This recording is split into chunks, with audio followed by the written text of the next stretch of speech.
नमस्कार, मैं हूं पुष्पेंद्र चौधरी और आप देख रहे हैं इंडिया वॉइस छत्तीसगढ़ कौशल्या भूमि में आपका स्वागत है। रुक करते हैं खबरों की ओर। खबर रायपुर से है, जहां निकाय चुनाव में टिकट बंटवारे को लेकर बीजेपी ने कांग्रेस पार्टी को लेकर सोशल मीडिया अकाउंट पर पूर्व महापौर कांग्रेस पार्टी के पार्षद प्रत्याशी एजाज ढेबर और उनकी पत्नी को लेकर पोस्ट किया था, जिसे लेकर पूर्व महापौर कांग्रेस पार्षद प्रत्याशी एजाज ढेबर ने पलटवार करते हुए कहा कि बीजेपी को परिवारवाद करना शोभा नहीं देता। निकाय चुनाव बहुत छोटा चुनाव होता है, व्यक्तिगत चुनाव होता रहा।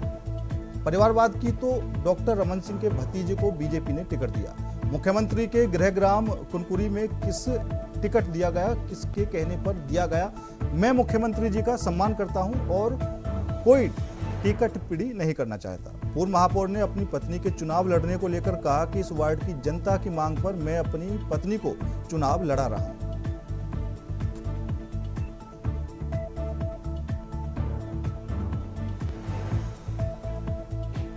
ये लोग लोकतंत्र को सिर्फ रायपुर नहीं, छत्तीसगढ़ में पूरे देश में ख़त्म कर दिए हैं। ये लोकतंत्र की परिभाषा ही को चेंज कर दिए हैं। जनता के लिए जनता द्वारा शासन, ये ऐसा हो गया खुद के लिए खुद के द्वारा शासन। इस तरीके का ये लोग लोकतंत्र चला रहे हैं और जहाँ इस तरीके का लोकतंत्र होगा वहाँ पर ये कोई बहुत बड़ी बात नहीं है। ये सिर्फ एक सीट में किए, अभी आप आगे आगे देखो बहुत जगह बदमाशी होना ही और होने की संभावना है। खबर छत्तीसगढ़ के महासमुंद जिले से है, जहां बसना नगर पंचायत की अध्यक्ष पद के लिए बीजेपी प्रत्याशी डॉक्टर खुशबू अग्रवाल निर्विरोध चुनी गई हैं। बता दें कि नगर पंचायत बसना में अध्यक्ष पद के लिए कांग्रेस सहित कई लोगों ने फॉर्म भरा था, लेकिन शुक्रवार को नाम वापसी के दिन कांग्रेस प्रत्याशी सहित अन्य प्रत्याशियों ने अपना नाम वापस ले लिया, जिससे बीजेपी कार्यकर्ताओं में खुशी की लहर है। इस बात की जानकारी मिलते ही भाजपाइयों ने नगर में विजय रैली निकालकर लोगों का आभार जताया।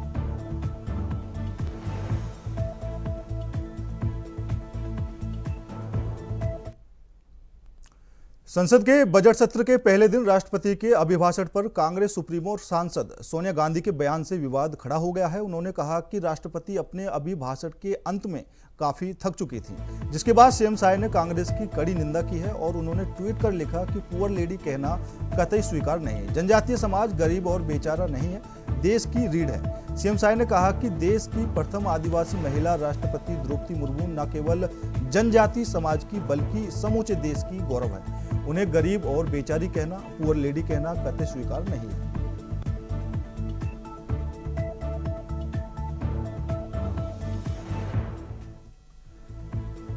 तो राष्ट्रपति के अभिभाषण को लेकर ये पूरा विवाद खड़ा हुआ है। कांग्रेस की राज्यसभा सांसद सोनिया गांधी की टिप्पणी को लेकर अब छत्तीसगढ़ के मुख्यमंत्री विष्णुदेव साय ने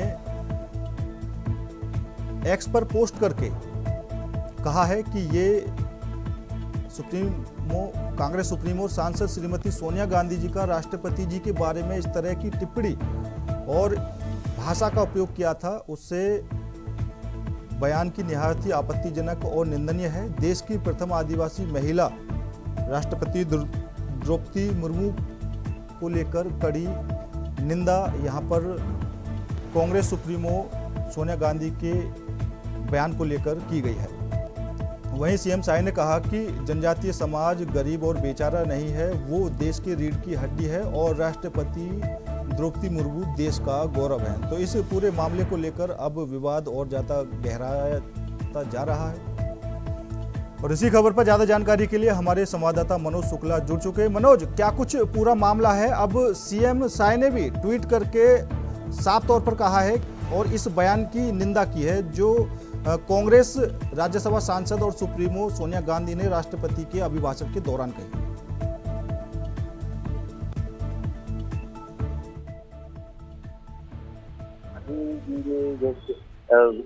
बयान दिया था, जिसे लेकर अब भाजपा को ये कहा जा सकता है कि बैठे बैठा 100 हथियार भाजपा को मिल गया। और छत्तीसगढ़ की बात कर ले, सीएम साय ने भी कड़ी निंदा की है इस बात को लेकर।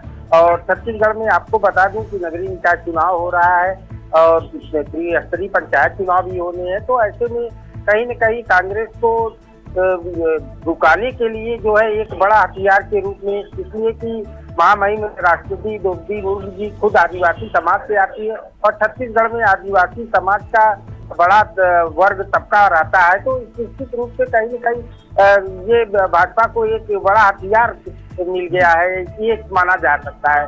जी मनोज, बिल्कुल। और निकाय चुनाव को लेकर बीजेपी किस तरीके से इस बयान को और इस मुद्दे को चुनाव के अंदर भुना सकती है, क्योंकि साफ तौर पर अब जो बीजेपी के नेता हैं वो कांग्रेस पर भी हमलावर होते हुए दिखाई दे रहे हैं, और जब भी इस तरह के मुद्दे आते हैं तो भारतीय जनता पार्टी चुनावों में जरूर भुनाने की कोशिश करती है। जी बिल्कुल पुष्पेंद्र, जिस तरह से जो है ये इस मुद्दे को जो है सीएम साहब समेत जो है मंत्री केदार कश्यप वन मंत्री हैं यहाँ की छत्तीसगढ़ शासन में, उनके द्वारा भी जो है बयान सामने आ गया है, तो निश्चित रूप से बीजेपी इसको बड़े हथियार के रूप में छत्तीसगढ़ के साथ साथ पूरे देश में इस्तेमाल करेगी।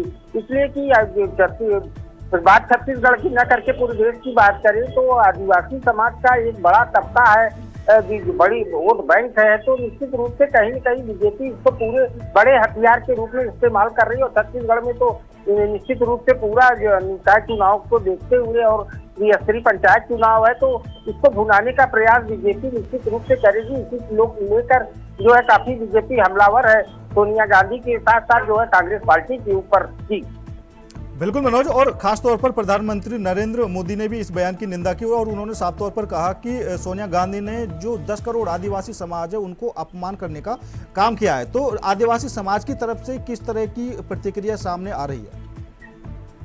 पुष्पेंद्र, देखिए अभी ये कल का ही मैटर है, अभी जो है आदिवासी समाज का इससे किसी भी प्रकार की प्रतिक्रिया सामने निकल कर नहीं आई है, लेकिन जिस हिसाब से बीजेपी इसको हथियार के रूप में इस्तेमाल कर रही है, निश्चित है आने वाले समय में इस पर जो है आदिवासी समाज की तरफ से भी कड़ी निंदा की जाएगी। निश्चित रूप से जिस प्रकार से ये पूरा एकदम बीजेपी की समझिए कि बैठे बैठाए एक उनको बड़ा हथियार मिल गया ऐसे समय में, जबकि छत्तीसगढ़ में चुनाव होने हैं, तो कहीं न कहीं बीजेपी इसको हाथ से ये मौका गंवाना नहीं चाहेगी। तो और कहीं न कहीं आदिवासी समाज भी इसको लेकर नाराजगी व्यक्त करेगा और आने वाले समय में 1-2 दिन बाद हो सकता है कि छत्तीसगढ़ से आदिवासी समाज द्वारा भी इस पर जो है टीका टिप्पणी या निंदा किया जा सकता है। जी मनोज, क्योंकि अभी मुख्यमंत्री की तरफ से इस बयान की निंदा की गई है, तो क्या अभी और जो बीजेपी के नेता हैं उनकी तरफ से भी किसी तरह की बयानबाजी की जा रही है?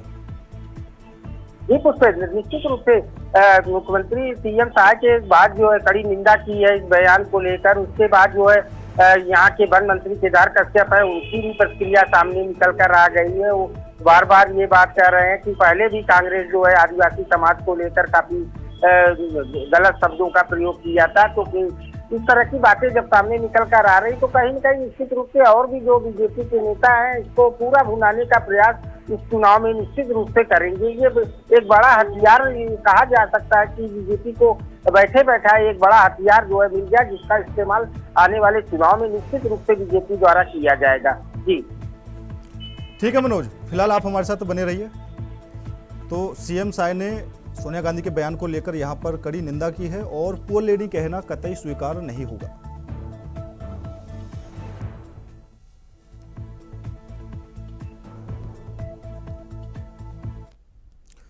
खबर रायपुर से है, जहां राइस मिलर्स के ठिकानों पर आईटी की टीम ने छापा मारा है। देश के 3 राज्यों के साथ ही प्रदेश में भी आईटी विभाग ने छापा मारा है, जहां लगातार 3 दिनों से जांच जारी है। आईटी की टीम ने 18 ठिकानों पर छापा मारा है, जहां जांच की जा रही है। इसी के साथ ही कमीशन एजेंट राइस ब्रोकर के 25 ठिकानों पर दबिश दी गई है। बता दें कि टीम 18 ठिकानों पर जांच कर रही है, साथ ही 25 ठिकानों पर दबिश दी गई है। जांच के दौरान टीम ने rice millers, brokers, commission agents के ठिकानों से 10 करोड़ केस, 2.5 करोड़ की ज्वेलरी सीज की है। टीम सत्यम बालाजी समूह, साई हनुमंत इंडस्ट्रीज के ठिकानों पर जांच कर रही है। आईटी की टीम में करीब 200 सदस्य शामिल हैं। टीम ने रायपुर समेत दुर्ग, भिलाई और बिलासपुर में छापा मारा है। इन शहरों में राइस मिलर्स के अलावा अन्य व्यापारियों के ठिकानों पर भी छापामार कार्रवाई की गई है।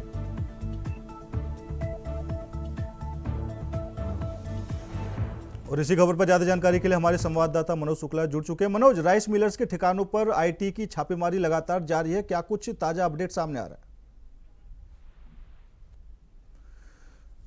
मनोज तक हमारी आवाज़ नहीं पहुंच पा रही है, उन तक दोबारा जुड़ने की हम कोशिश करेंगे। फिलहाल जिस तरीके से आईटी की छापेमारी यहां पर चल रही है, उससे जो राइस मिलर्स हैं और जो ब्रोकर हैं, एजेंट्स हैं, उनमें भी हड़कंप मचा हुआ है। तो आईटी की टीम ने 18 ठिकानों पर ये छापेमारी की है और टैक्स चोरी की भी आशंका यहां पर जताई गई है। हालांकि कई ठिकानों से आईटी की टीम को करोड़ों रुपए और ज्वेलरी बरामद की है।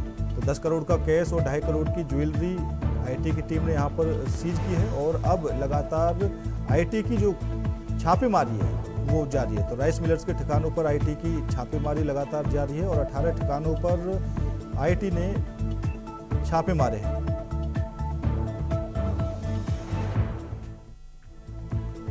तो वहीं 10 करोड़ कैश और 2.5 करोड़ की ज्वेलरी को सीज किया गया है और कहीं ना कहीं टैक्स चोरी की जो आशंका है वो भी जताई जा रही है और राइस मिलर्स के ठिकानों पर लगातार आईटी की छापेमारी जारी है। और इसी खबर पर ज्यादा जानकारी के लिए हमारे संवाददाता मनोज शुक्ला जुड़ चुके हैं। मनोज, आईटी की छापेमारी लगातार जारी है और जो राइस मिलर्स हैं उनके ठिकानों पर लगातार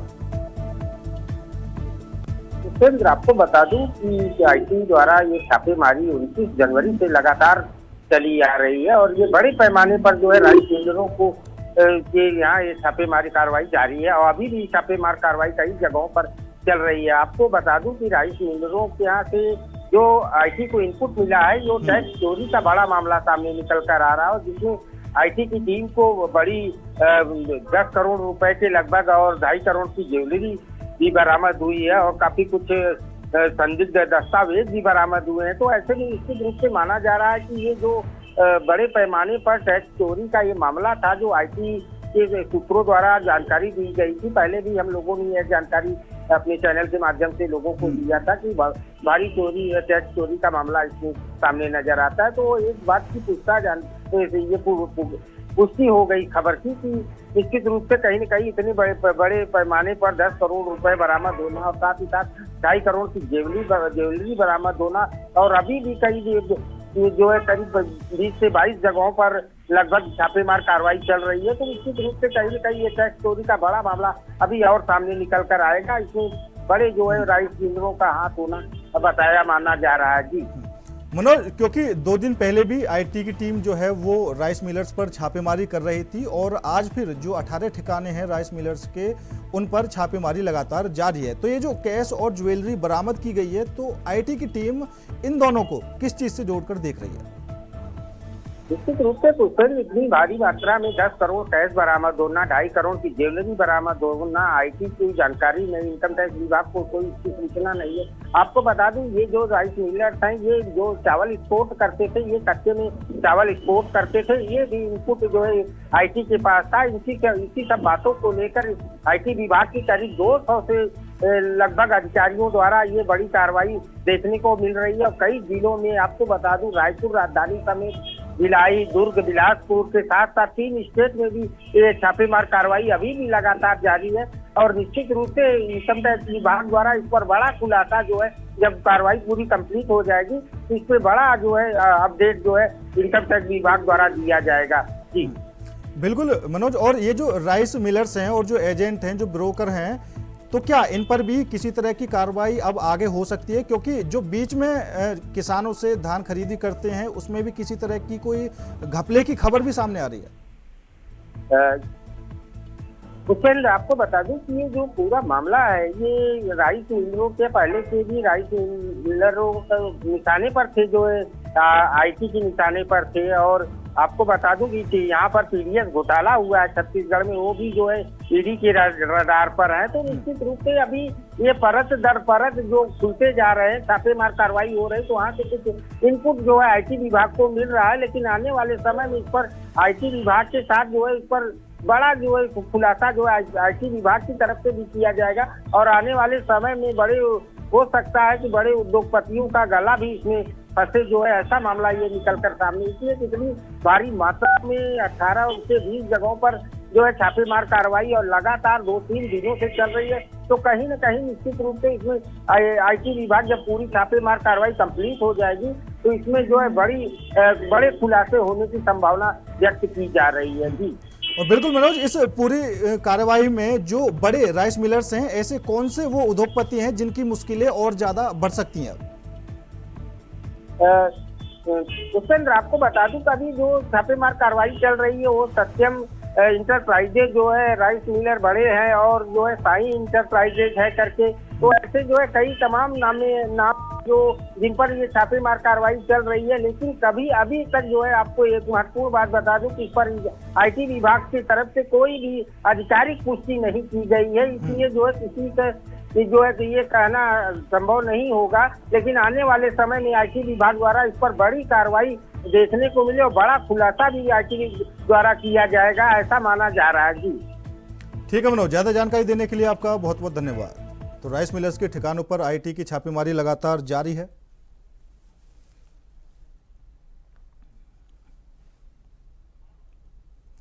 छत्तीसगढ़ के वन और सहकारिता मंत्री केदार कश्यप ने राष्ट्रपति द्रौपदी मुर्मू के लिए कांग्रेस की पूर्व अध्यक्ष सोनिया गांधी द्वारा बेचारी शब्द का प्रयोग करने पर कड़ी आपत्ति जताई है। उन्होंने इसे महिला शक्ति के प्रति कांग्रेस की निकृष्ट सोच और आदिवासी विरोधी राजनीतिक चरित्र का परिचायक बताया है।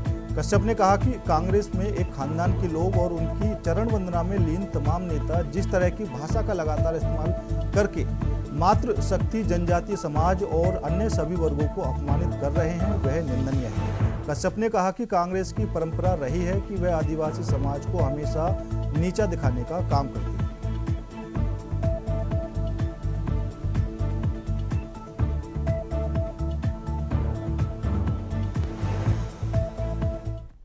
आदिवासी समाज कोई कांग्रेस की जागीर नहीं, जब चाहे तब कांग्रेस पार्टी हमारे आदिवासी समाज को जिस तरीके से प्रताड़ित करने का काम करता है, जिस तरीके से अपमानित करने का काम किया। कांग्रेस के सुप्रीमो सोनिया गांधी ने जिस तरीके से हमारे देश के राष्ट्रपति को उन्होंने पुअर लेडी, बेचारी कह करके, और उनके अन्य नेता जिस तरीके से राष्ट्रपत्नी कह करके अपमानित करने का हमेशा काम किए हैं, ये इनकी मानसिकता को उजागर करती है कि ये हमारे आदिवासियों के प्रति क्या सोच रखते हैं। छत्तीसगढ़ में जब महामहिम का आना हुआ था, तब उस समय में कांग्रेस के शीर्ष नेताओं ने यहाँ पर उनका विरोध किया था और उनको मतदान करने से रोका था, क्योंकि आदिवासी राष्ट्रपति बनेगी। मैं कांग्रेस के PCC के अध्यक्ष दीपक बैज और पूर्व मुख्यमंत्री भूपेश बघेल से चाहूंगा कि हमारे पूरे छत्तीसगढ़ के साथ, पूरे देश के साथ में वो माफी मांगे इस अमर्याद। खबर रायपुर से है, जहां डिप्टी CM अरुण साहब ने मीडिया से चर्चा कर कई मुद्दों पर बात की। धमतरी जिले के बीजेपी कार्यालय नगरी में बीजेपी युवा मोर्चा के कार्यकर्ताओं ने तोड़फोड़ की थी। इस मामले में डिप्टी CM अरुण साहब ने कहा कि पार्टी में अनुशासनहीनता बर्दाश्त नहीं की जाएगी। जो बात आ रही है, पार्टी इस पर विचार करेगी, इसके बाद दोषियों पर कार्रवाई की जाएगी। बता दें कि गुरुवार को बीजेपी ने जिला पंचायत सदस्य प्रत्याशियों की सूची जारी की थी। इसमें धमतरी क्षेत्र क्रमांक 12 से अरुण साहू को प्रत्याशी बनाने से भाजपाइयों में नाराजगी है। भाजयुमो के कार्यकर्ताओं ने टिकट बेचने का आरोप लगाते हुए बीजेपी कार्यालय में तोड़फोड़ की थी। कार्यालय में रखे सामानों को बाहर निकालकर उसे आग के हवाले कर दिया। ने अपने चुनाव अभियान के अंतर्गत सभी निकायों में कार्यकर्ता सम्मेलन का आयोजन करने का निर्णय किया है। उसी के तहत आज रायपुर नगर निगम के कार्यकर्ताओं का एक सम्मेलन होने जा रहा है। कार्यकर्ताओं में उत्साह का संचार होगा, कार्यकर्ता में जोश भरा जाएगा और सभी कार्यकर्ता एकजुट होकर चुनाव के मैदान में जुटे। ये आह्वान हमारे मुख्यमंत्री विष्णुदेव साय जी सहित हमारे वरिष्ठ नेतागण करेंगे और निश्चित रूप से कार्यकर्ताओं की मेहनत, कार्यकर्ताओं के उत्साह के बल पर इस बार रायपुर नगर निगम में भारतीय जनता पार्टी को जीत दिलाएंगे। खबर बलौदाबाजार से है, जहां जिला पुलिस ने 2 आरोपियों को 12,30,000 की फर्जी दस्तावेज देकर स्वराज ट्रैक्टर फाइनेंस कराया और फाइनेंस कराने के बाद उसकी मासिक किस्त नहीं पटा रहा था और ट्रैक्टर को यूपी में अन्य व्यक्तियों को बेच दिया। पीड़ित कुशल ट्रैक्टर भाटापारा में रिपोर्ट दर्ज कराई थी कि मथुरा प्रसाद बंजारे और अमेरिका बाई द्वारा फर्जी दस्तावेज देकर स्वराज ट्रैक्टर फाइनेंस कराया था, जिसकी कीमत 12,30,000 रुपये थी। फाइनेंस कराने के बाद आरोपियों के द्वारा किस्त भी जमा नहीं की गई और ट्रैक्टर को उत्तर प्रदेश में किसी अन्य व्यक्ति को बेच दिया गया। पुलिस विवेचना में आरोपियों को मथुरा प्रसाद बंजारे, सरगाम मुंगेली और अमेरिका बाई सिविल लाइन बिलासपुर से गिरफ्तार कर कड़ी पूछताछ की। आरोपियों ने अपना अपराध स्वीकार किया। पुलिस ने फर्जी डॉक्यूमेंट पाया गया और आरोपियों के खिलाफ धारा 420, 19, 67, 68, 71, 34 अपराध पंजीबद्ध कर न्यायिक हिरासत में जेल भेज दिया है।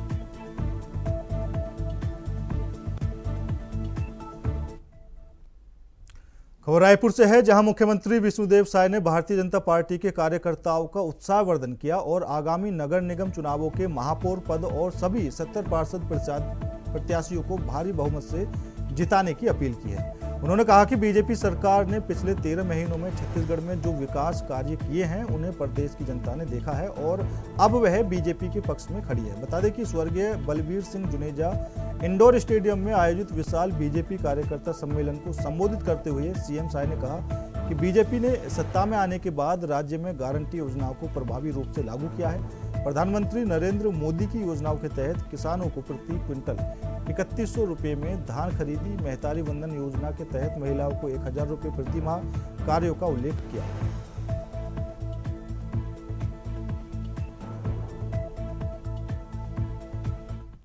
हमने पिछले 5 वर्षों में एजाज जेवर के प्रत्येक गलत कार्यों का विरोध किया है।